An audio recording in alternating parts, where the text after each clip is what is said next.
The most important thing happened last Tuesday at Fort Benning. The most secure intelligence network in the world was broken. One encrypted file stamp Sierra Tango 77, disappeared from a server that was technically not there. What the thieves didn't do, they didn't aware that their digital theft also set off a quiet analog alarm. That hadn't been heard in 50 years. For 50 years, he was a ghost long before he vanished. But to the new recruits, he was just at the Army school Audi, an old man who cleaned the brass off the firing line and wiped the casings down the rifles in the armory. They look at the deep wrinkles on his cheeks and the small droop in his shoulders and the soft his hand shook as he grasped a dustpan. And they saw a relic. A bit of living history maybe, but still history, something to be dealt with in a certain wakenly. Dismissive pity. Keep an eye on your back, Pop, a young private would say, running by without a second thought. Mr. Murphy, you missed a position over B3 lockers down. A corporal with a keen face-wold call-out pointing with was irritated with the clipboard. Audie would merely nod and give a faint smile. His lips, and then he moved to the side too. Fix his supposed mistake. He never said he didn't do anything. Merely watched and worked. Only a few people could understand. He was doing red. He cleaned an M4 rifle when he went. Only cleaning off carbon. His fingers that were gnarled wood. Follow the lines off the weapon with a close-up view of the problem. He'd check for a hairline fracture and affering pin. The recruits had missed fourth little bend in a barrel that would ascend a circular. It is only a little over an inch wide, at 300 meters. His moves, which looked as sluggish and weak to the young males, were air search the economy, don't spend energy. Every move had a reason, which was sharpened by AA life they could never have imagined. He observed them on the range. His eyes, he wasn't feeling nostalgic. He was being analytical. He was thinking back to his own boyhood, listing their flaws. The manner ether recruit's stance was excessively wide and taxing him out. The way another person flinched a nanosecond before the trigger pull. Q, as a person who kept track of defects hidden behind a kind, grandfatherly face. Q was the most calm man on the base and most vigilant. They noticed AOD was doing the most with the caretaker, the most thorough inspection the base had ever had for decades. He only needed to find the one item he was looking for. Sergeant Major Thorne was a man made of stone and disappointment. After 30 years in he has seen every type of soldier in duty. There were geniuses and fakes. Hugh was in Fort Benning to see the fresh workout cycle, and his eyes missed enough. He watched a troop go by through shooting drills. He looked drifted by the new recruits and past the screaming drill instructors and calmed down on the old guys scooping up brass. He saw Audie bend down. Wasn't the sluggish, painful creak of old age. It was a beautiful balanced motion of flute. Squad of the paratroopers that saved kept his center of gravity in Energello. Thorne's eyebrow twitched. That was strange. Then a new recruit dropped a magazine. Change, his hand shaking with nerves. A drill instructor got in his face, letting loose a flood of creative insults. Thorne, from 20 yards away, heard the old caretaker say something under his breath so quiet that it was nearly too quiet for him to hear, lost in the breeze, slow as smooth, and smooth as quick. It was a common proverb in the world of special operations. But beat, the exact rhythm of the sentences were old. It was a ghost on the Thorne's head, snapped towards the airwaves. Audi, he peered more closely, his experienced eyes looking for details, and then he saw it. The old scratched-up wristwatch on out of sight wasn't worn on the outside of the arm, his wrist like a regular person. Its waist face was strapped to the interior, safe, out of sight. And easy-to-use stake steps to keep the light from shining off the crystal and handing away apposition. It was a signature, this ignature of a unit that shouldn't have not be there anymore. Thorne felt a chilfer and shock blend with a deep sensation of wonder. That night, the armory was quiet, except for the rhythmic sliding of a cleaning rod. Down a gun barrel. Sergeant Major Thorne came in. His boots made no noise on the Audi, didn't look up from the concrete floor. The M4 receiver he was carefully. He perched on a low stool and wiped down an image of being innocuous. Thorne stood there. Was a long moment of stillness stretched between them. Finally Hess spoke, his voice low and strained. That phrase you used on the range, slow smooth, and the watch. I've only seen on unit wears their watch on the inside. I thought they were like that on the wrist. We're all gone. Audie didn't cease his, he didn't look up. But his hand stopped for a split second.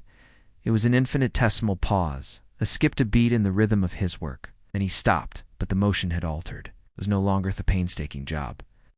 By an old man, his hands turned into a flurry of practiced impossible bolt carrier group. Thethy charging handle and the trigger assembly. He put the rifle's core back together, by touch alone. His eyes finally going up to latch onto Thorn's. His eyes were like there was a chipped piece of ice. It's a calm, empty look, Wascone. And in its stead was an intensity that Medetha-decorated Sergeant Major made him feel like a new recruit. Audie's hand slipped across the shoved, a single shiny thing off the workbench 50 caliber bullet towards Thorn. Head upped at once with his index finger. The sound of a sharp snap in the quiet. Some things are left behind, Sergeant Audie said. Major. And his voice was no longer a weak whisper, but a low rasp before. Make sure you don't become one off them. It wasn't a threat. It was a command.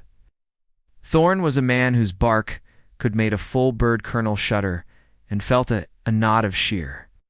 Primitive horror tightened in his. He nodded quickly and sharply. His gut, the fluorescent lights made his face look pallid. The power in the room had just changed. And the base's most deadly man wasn't, the one with the stripes on his thorn, left the armory with a sleeve, a different person. The next morning, people saw Sergeant Major Thorn talking in, a secure phone line hissed back against the wall, his voice low, a feverish mumble. An hour later, he was in Thay's commander's office. Colonel Evans. Evans was a young and ambitious officer and a politician. In-combat boots who saw his command at Fort Benning as a way to go to the It's a volunteer caretaker, said the Pentagon. I'll pay Thorn, Evans remarked, waving his hand in a dismissive way. An old-timer, to have some stories, but let's not go crazy. Thorn leaned forward, his knuckles white on the border of the colonel's polished desk. He said something, a few short sentences, too quiet for his help, outside the door to listen. Colonel Evans's smug smile went away. His face lost its color, leaving Ben a waxy, scared pallor. Looked at Thorn like the sergeant major had just told him that the sky was falling. The effect spread out practically immediately. Right away. The mood on the base began to shift in small, unsettling ways. When Audie walked past the building with his broom and giving orders, Colonel Evans, who was walking with a dustpan, stopped in his tracks. He realipished himself against the wall to let the old man go by, his eyes wide. Eighthful Captain, the same one who had ordered Audie to hurry up in an impatient way with the trash cans a few days ago, suddenly jogged ahead of him to keep Theodore. To the mess hall, stuttering, "Please, after you, sir." The new recruits were the most lost. They saw what couldn't see what was going on, understand it. They watched as hard-and-edral teachers, who were guys and seemed to fear nothing, would snap into a stiff hold on when the old caretaker walked by, only to relax into an embarrassing stoop once he was gone. They began to talk in whispers. Who was this old man? They asked each other. Was he a secret billionaire? A senator's father? The rumors got crazier with each single day. Through it all, Audie Murphy stayed the same. He swept flooring. He shined the brass dot hardware on the doors. He cleaned Thegans. He didn't seem to know at all. Quietly growing circle of terror and astonishment that was growing around him. His calm demeanor only made theistrous. It was like watching a person, sleep-lying, knowing that it could wake up at any time, could wake up. The old man's secret was no longer something to be curious about. It was becoming a famous person. The stress ultimately boiling over in the officer's mess. Lieutenant Fuller, cocky West Point graduate with a jawline as sharp as his ambition, slapped his tray down on the Thethy table where Sergeant Major Thorn was sodding by oneself. "I want to know." What's going on, Sergeant Major Fuller?" demanded his voice, ringing out across the room. "Everyone on this base is strolling on eggshells surrounding a caretaker. It's crazy. Command is stuck." "What did you say, the colonel?" Lorne looked up. His eyes stared. It seemed like he had aged 10 years in the last 2 days.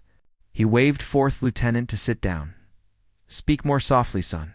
You're acting like a fool. Fuller insisted on an explanation, even if he sat down. Thorne let out a sigh.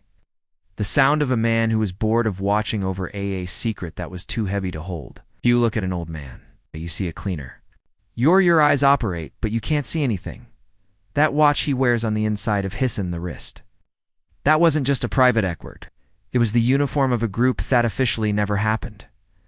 In the late 1960s, when an operation went sausageways, and the agency and the military had to say it wasn't true, they'd send in one person to clean things up.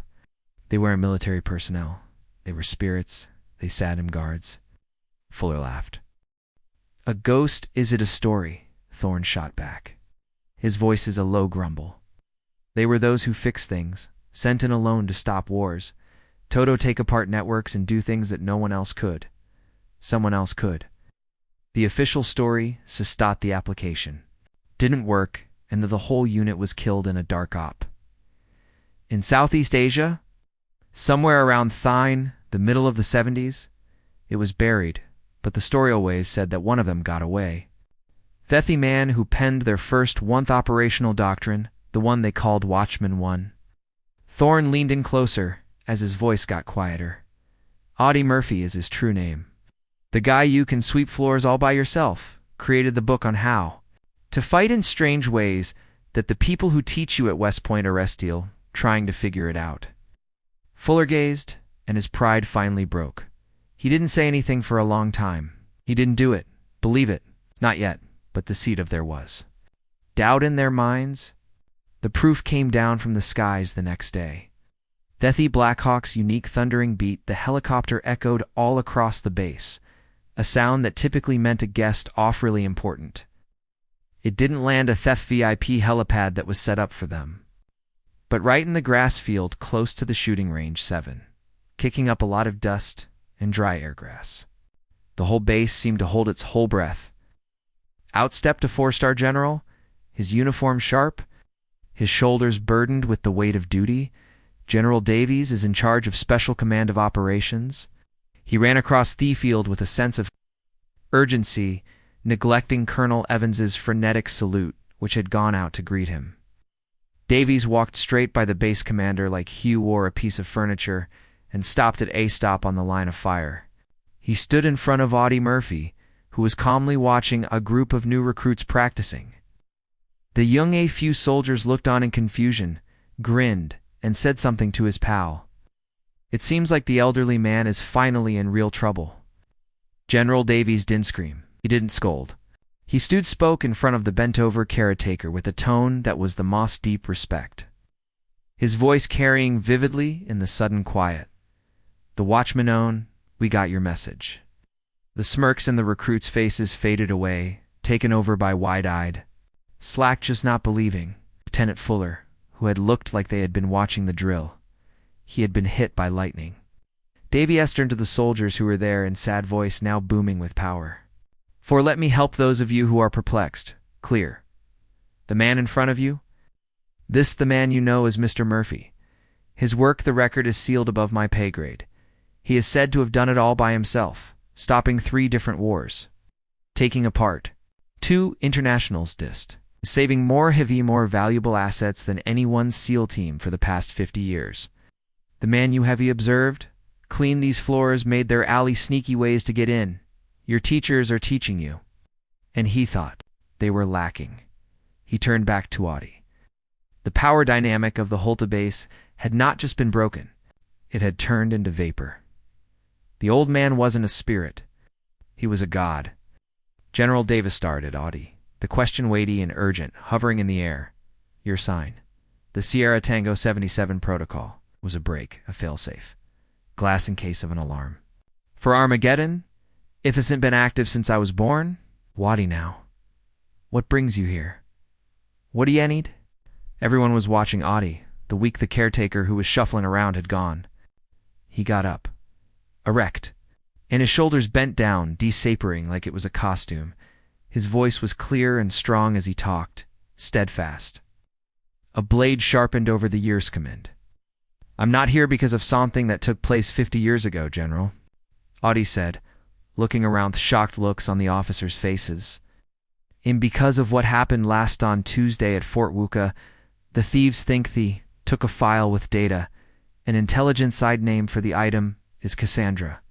Wrong, he stopped for a moment to let the heaviness office comments hit home. Cassandra is not a file with a lot of information. She is a person, cryptographer, working on the next generation safety for the agency. He looked directly at Davies, his face jetting harder. And she's my granddaughter. She didn't just let them have her. She put a note for me in the bridge itself. A jolt of astonishment went through the people. This wasn't about old past. This was going on. General Davy looked at Odie, the effects falling down on him. A note. What do you want to say? Odie grabbed inside the pocket of Fist's old dungarees and took out little data chip that seems like it's from the past. She knew they were coming to get her. She put a second payload inside Theg host code for the exfiltration packet. List of names. He held up the Davies could see the chip. The persons who, the people who took her, aren't from an enemy state in the middle of the world. General, they're here. He waved his arm, showing the whole foundation.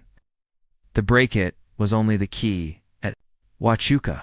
The spot is the lock. Your base isn't Morella compromised. It's a cage. The gun range, which used to be only a place to train, suddenly seemed like the most dangerous area on Earth. As soon as Audie was Donequic, forceful movement, while Tokin disrupted the stun's quiet, Lieutenant Fuller, the cocky young officer who, having made fun of Audi just the day before, pulled out his gun at a scary pace. But he didn't point it at Audi. He aimed it right at General Davies. Grasping the general's shoulder and tugging him close like a shield. General, he's right, Fuller growled. His face was a mask of fanaticism. The lock is here, and you just lost the key. At the same time, the computerized targeting systems on the range fizzled out and went dark. In Thea, loud explosion shook the ground from a distance. The base. A black smoke column going up into the sky from the direction off the weapons storage area. Theoretical, the threat had now become very real in the body. The time to talk was done. It was a lot of chaos. Troops headed for shelter and ran for it, anxiety and perplexity. But in the middle, oft Hurricane Audie Murphy was an island off-effect piece. Thorn perimeter, Davies, get down, he said, his voice breaking through the fear like a knife of the surgeon. He moved quick, Ith was, too much for his age, pushing a heavy checklist of equipment to make a temporary barrier. The mask was totally wrong. From a secret strong place pocket in his janitor's dungarees, hemmed a small, quiet pistol and a small radio earpiece made of flesh cold that he put it in his ear with ease. Movement. Watchman 1 is active, he said. Talked into a little microphone. On his scholar, protocol Chimera is now in effect. All friendly assets came to me. Change from being passive to being active, a field that was once an old guy who was ignored. The commander was scary, an absolute Tuluk. The recruits were stopped. In their tracks by the abrupt violence, Otto didn't have time to be scared. Heron quickly towards the closest one and took the M4 weapon out of his hands. It was the very weapon he had been carefully cleaning in the armory just the day before. Your stance is too wide, son. You'll get tired, he shouted, hissed familiar. Sound of a drill teacher? Automatically fixing their recruit's scared demeanor, even a hostile shot started to crack through Thier. Fuller and 2 other troops are nowhere traitors, and were laying down a curtain of suppressive fire from behind a wall of concrete. Audie went down to 180, the rifle feeling like in part of his own body. He didn't shoot back wildly. He took one, breathed in and out, his cheek pressed on Thestock. Slow is smooth, and smooth is fast. Fuller was employing the 4-star general as a human shield, looking around him side to shoot. It was an impossible shot, had a good probability of hitting Davies. The loyal warriors were unsure and didn't want to take the chance. Audi didn't show any of that hesitation. He aimed. And his eyes figuring out angles like a mathematician figures out an equation. His M4 made a single loud crack, but the round didn't go towards Fuller, it flew down the range and hit Thea Target's massive steel support arm stand at the queue for 100 meters. The bullet, 5.56 McCircular, bounced off at a specific computed angle. It was a 1 in a billion shot, a geometric wonder off Lance. The bullet that was deflected zipped back across the range and hit Fuller's hand that fired, breaking Thethy gun and the bones that hold it. Fuller yelled, a raw sound of sorrow and amazement, and fell apart. The other twat traders, shocked by the impossible show of marksmanship, froze for a deadly second. It was all the beginning. Sergeant Major Thorne with the rest of the needed loyal soldiers. The danger was gone. With the gunfight, Dottie got up after the fight and didn't pay attention. Totterers moaning in the noise of soldiers were. Startled, he walked over to the whimpering Lieutenant Fuller and seized a fistful of his uniform and pulled him to his feet. The blast at the depot Waddy said it was a diversion, his voice around that is cold. A distraction for the primary event. My granddaughter, her ride went through there. You were moving her for the last time. Where is she? Fuller, his face a massive he, was in pain and scared, and he stared past Audie, high size, looking at a concrete maintenance hatch built into the earth closed to the edge of the range service tunnel. He gasped under the base to Theon old airstrip on the north side. Audie gazed at Thorne, his eyes already drawing the way in his head. They're maving her right now. Cut them off before they get their airfield. Audie and Thorne, who were in charge, for a select group of the most experienced Eldiers, went down into the dark, musty service tunnels under the base. It was a maze that Audie didn't forget. He walked through the dark within confidently, utilizing his saw. Lot of information about the base's old architecture to get around the crew for extraction. In a quick, quiet facing off in the dark that echoes. They were made neutral. His granddaughter, shocked but unhurt, was safe. Back on the base, under the blue sky, the surface was safe. General Davies went up to Waddy, who was now standing with his arm around the young woman he had just saved. Addie, Davies said, his voice thick with feeling. Your country owes you a debt it can never pay back. I didn't pay attention to the general. He didn't look at the traitors who were caught or thankful soldiers. He just gazed out, his eyes far away, looking towards the horizon, thoughtful. This was only one cell in general. This is the network that accomplished it, still out there. He patted his lightly, touched her granddaughter's arm, and the list she gave me is quite long. The story of the caretaker was over, but the task of the watchman had just begun. If you believe in respecting the silenced people who work in the field and heroes who go unnoticed, sign up for Veteran Valor to keep us safe tales. To like and share this story, make sure their legacy of bravery lives on, not remembered.